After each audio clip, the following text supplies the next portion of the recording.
Petite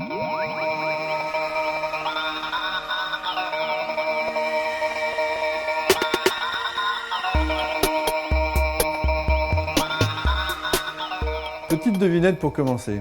À votre avis, quel est le point commun entre Thomas Edison, Ferdinand Porsche et Steve Jobs?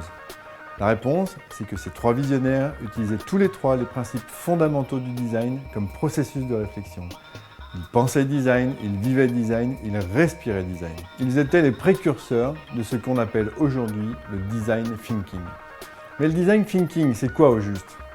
Pour le définir, je vous propose une analogie. De la même façon que le développement durable est le résultat d'une combinaison harmonieuse entre économie, environnement et social, le design thinking consiste à combiner de façon cohérente économie, technique et humain. En mettant autour de la table des commerciaux, des ingénieurs et des créatifs, on peut concevoir un produit ou un service économiquement fiable, techniquement réalisable et à l'esthétique désirable. Oui, le design thinking peut transformer la façon dont vous innovez et aujourd'hui, sachant que l'innovation est devenue la source principale de différenciation et d'avantages compétitifs, en clair, vous devez innover ou disparaître, eh bien il me semble plus qu'intéressant de réfléchir à cette nouvelle façon de faire. Aujourd'hui, il faut offrir aux consommateurs une expérience forte et multifacette. Les nombreux succès d'Apple le prouvent, ils combinent tous les aspects et ils trustent les ventes. Penser design, ça peut se faire avec quasiment tout, les objets, les produits et les services.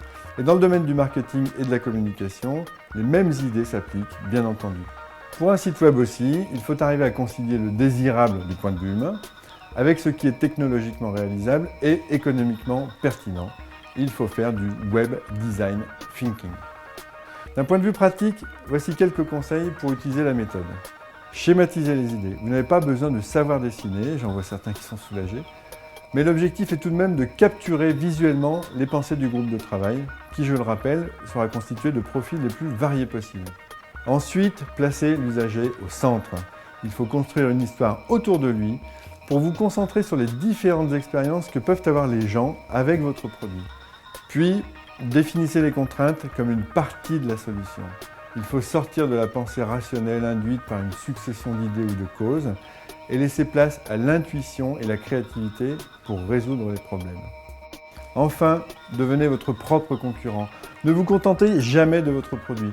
Même si vous êtes fier de vous, il ne sera jamais assez bon pour inonder le marché. Poussez plus loin, résolvez de plus gros problèmes que vos concurrents. À la façon de Clemenceau qui disait que la guerre est trop importante pour la confier à des militaires, le design est trop importante pour être laissé aux seuls designers. Alors, mobilisation générale.